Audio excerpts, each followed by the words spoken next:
My name is Nora Callahan, and I am 31 years old. The night my life changed, I was sitting alone in a Walgreens parking lot in 40-degree weather, crying so hard I couldn't see the dashboard in front of me, with a voicemail from my husband that said simply, "I'm not coming. I need to back up." 3 months before that night, I had been diagnosed with a pulmonary embolism, a blood clot in my lung. The kind of thing that kills people without warning, the kind of thing that, according to my doctor, I had been walking around with for possibly 2 weeks without knowing. I had chalked the shortness of breath up to stress. I had chalked the chest tightness up to anxiety. I was working 60 hours a week at a property management company. My husband was in the middle of a job transition, and I had convinced myself that feeling like I couldn't fully inhale was just what adult life felt like now. I was wrong about that. The diagnosis came on a Wednesday afternoon. My doctor called me while I was in the middle of a budget meeting and asked me to come in immediately. Not tomorrow. Not at my convenience. Immediately. I excused myself, drove to the clinic, and sat in a small room while she showed me a CT scan and explained what I was looking at. She used words like anticoagulation therapy and monitored closely, and we need to address this today. She told me I needed to go directly to the emergency room from her office. She said she would call ahead. I called my husband from the parking lot of the clinic. He didn't answer. I called twice more. Nothing. I texted him, "I need you to meet me at the ER. Doctor says it's serious." He read it. I could see the 2 gray check marks turn blue. He didn't respond. I drove myself to the hospital. I want to be clear about something because I know what some people will think. I could have called 911. I know that. My doctor offered to call an ambulance from her office, and I said no because I felt, in that moment, that I was not the kind of person who rode in ambulances.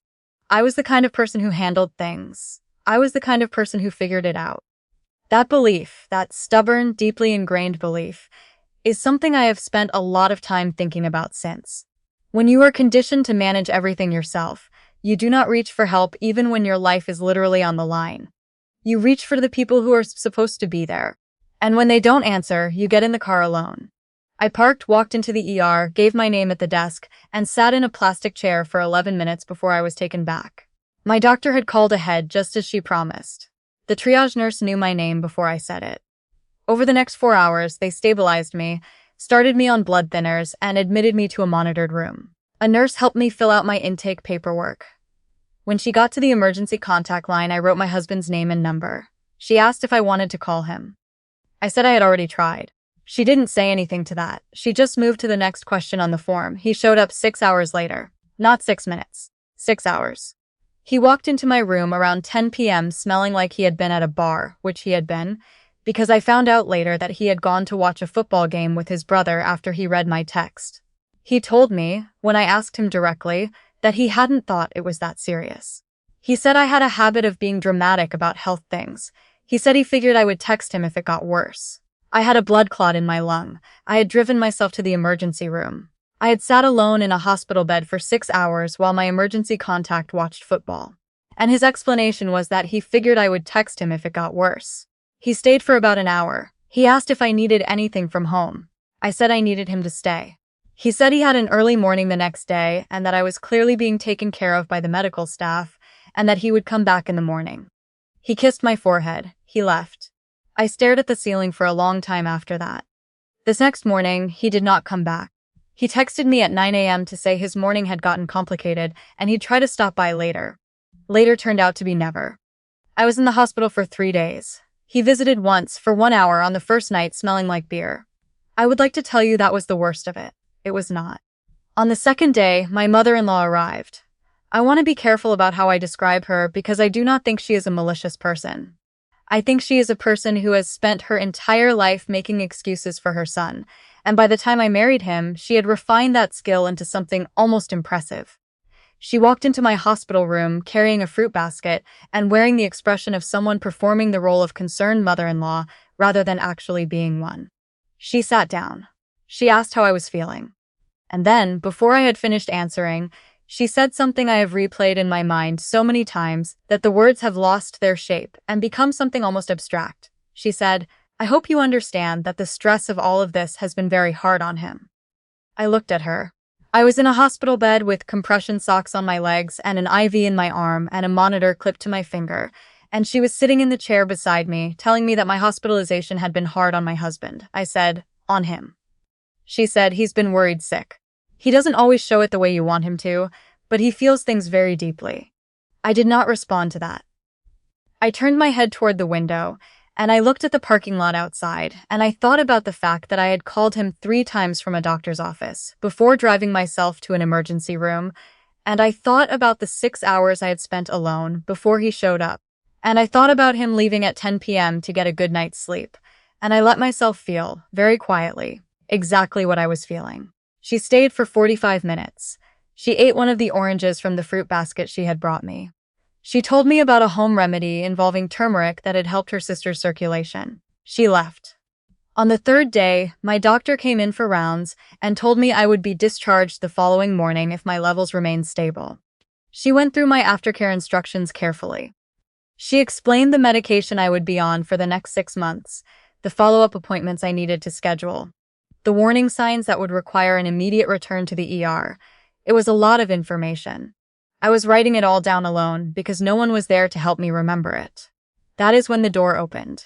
A woman I had never seen before came in and knocked softly on the open door.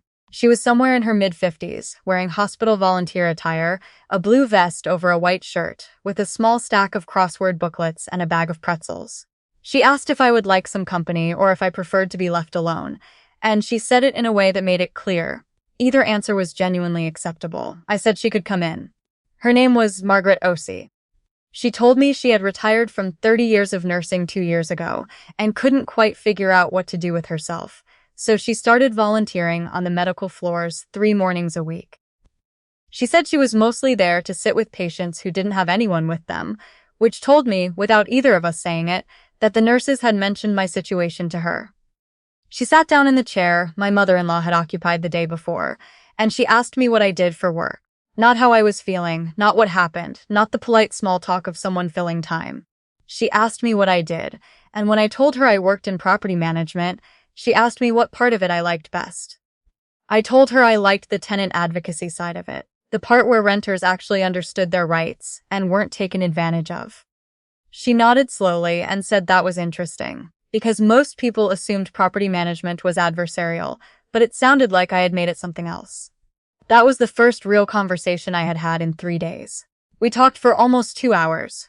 We talked about my job and her years in nursing and a garden she was trying to start in her backyard. At some point, I started crying and I could not entirely explain why, except that it was the kind of crying that happens when you have been holding yourself very still for a very long time and someone finally sits down next to you and treats you like a person who is worth talking to. She didn't try to fix it. She handed me a tissue from the box on my bedside table and she said, "Take your time." I told her, somewhere in the middle of it, that my husband had only visited once. I said it like a confession. She said, "I know, honey." And then she said something that I have thought about nearly every day since. She said, "The people who should have been here weren't, but you're still here, and that matters more than they've made you feel like it does." She left before lunch. She came back the next morning, the morning I was being discharged, and she helped me organize my discharge paperwork and my medication instructions. She flagged 2 things my doctor had mentioned that I had not fully written down. She made sure I had a printed copy of everything before she let the discharge nurse wheel me out. In the hallway, before we got to the elevator, she stopped the wheelchair and came around to face me. She reached into the pocket of her blue vest and handed me a piece of paper with her name and phone number. She said, "If you need someone to talk to, or if you need someone to drive you to a follow-up appointment, you call me." I held that piece of paper in my lap the whole ride down. My husband met me in the car. He had texted that morning to say he would pick me up, which I suppose he felt restored something. He helped me into the passenger seat and asked how I was feeling, and I said I was okay. He said he was glad the worst of it was over. He said we should celebrate when I was feeling up to it, maybe go to the Italian place I liked. I looked at him for a moment, the Italian place I liked. After 3 days in a hospital he had barely visited.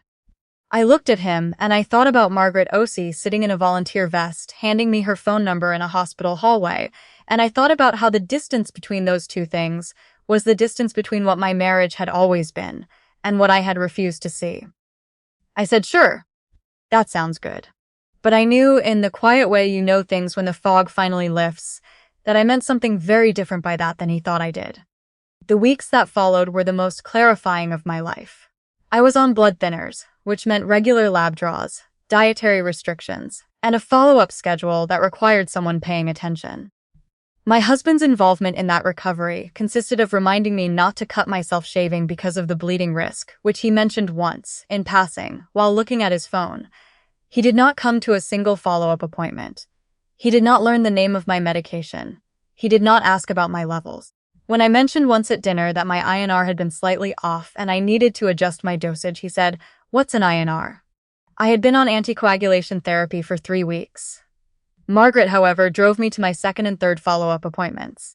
She had offered once, early on, and I had initially said no because I didn't want to impose on a woman I had only known for 3 days. She said, and I remember this clearly, "Nora, I didn't give you my number so you could talk yourself out of using it." After that, I stopped arguing. She would pick me up, drive me to the clinic, sit in the waiting room, and drive me home. On the way home, she would ask me what the doctor had said, and she would listen carefully. And sometimes she would ask a follow-up question that I hadn't thought to ask myself. She had 30 years of nursing behind her, so she understood what she was hearing in a way that helped me understand it too. She made my medical situation feel manageable rather than terrifying. One afternoon, after my 4th appointment, we stopped at a diner near the clinic, and she ordered us both coffee and a slice of pie. I told her that I had started thinking about what I actually wanted my life to look like. Not performing fine. Not managing the distance in my marriage by staying busy enough not to feel it. Actually deciding. She listened without interrupting. I told her I was thinking about talking to a lawyer. She asked what kind, and I told her, and she nodded and looked at her coffee cup, and then looked back up at me and said, "What's been stopping you?" I said I wasn't sure if I was being fair, if maybe I was making too much of something that from the outside might look small. She put down her cup. She said, "You called him from a doctor's office. You drove yourself to an emergency room. You spent 3 nights in a hospital, and the one person who should have been there by default without being asked was at a bar. That's not small. Don't let anyone tell you that's small, including yourself." I went home and I called a lawyer. What happened after that is a longer story, but here is the part that matters. During the divorce process, my mother-in-law called me 4 times. Each call followed the same structure. An opening that acknowledged she knew I was going through something difficult.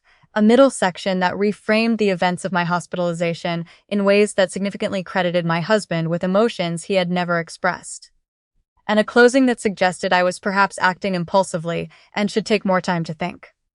The 4th call, she said something that I found interesting. She said, "You know, he would have been there if you had made it clearer how serious it was." I had texted him the words, "I need you to meet me at the ER." "Doctor says it's serious." I did not point that out. I said, "I appreciate you calling," and I got off the phone. Margaret, when I told her about the calls, did not say anything for a moment. Then she said, "Some people have spent so long defending one person that they've lost the ability to see anyone else clearly." I thought that was exactly right.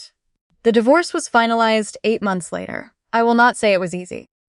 The financial untangling of a 4-year marriage is not easy under any circumstances, and there were weeks that were genuinely brutal.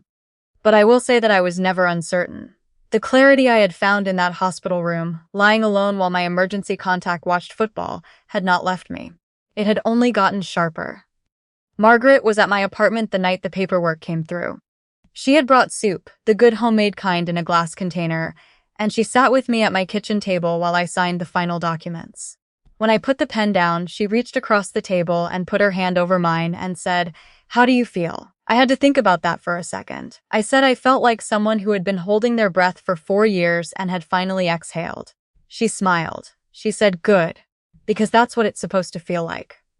Margaret has become, in the most real sense of the word, one of the most important people in my life. She was a stranger in a blue vest who knocked on my hospital room door and asked if I wanted company. She had no obligation to me. She owed me nothing. She did not know me. And yet she showed up in a way that the person who had promised to show up, in front of a judge, in front of both our families, never did. I think about the strangeness of that often. The randomness of kindness. The way that the people we tie our lives to formally and deliberately can become ghosts, while the people who appear sideways quietly, through a half-open door, can become the ones who change everything. I am fully recovered now. My lung is clear. My medication is done. I have a small apartment in a neighborhood I actually like. A job I find meaningful, a standing Sunday morning phone call with Margaret, and a sense of my own life that I don't think I would have found if things had gone differently in that hospital. There is a version of this story where I stayed, where I let my mother-in-law convince me that I had misread things, where I went to the Italian place and called it a celebration. That version of the story ends with me slowly disappearing into someone else's idea of what I was worth. I chose the other version, and I want to be honest about who helped me get there. Not because she did anything dramatic, not because she confronted anyone or exposed anything in a scene, but because she sat in a chair next to me and handed me a tissue and said, "Take your time," and in doing that, she gave me back the idea that my time was worth taking. If you are someone who has ever called for help and heard silence, I want you to hear this. The silence is information.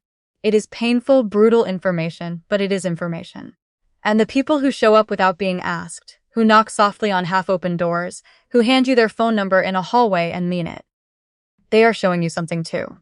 They are showing you what the bar actually is, and what you actually deserve. You do not have to keep measuring yourself against people who were never going to show up. There are people in the world who will. You just haven't met all of them yet.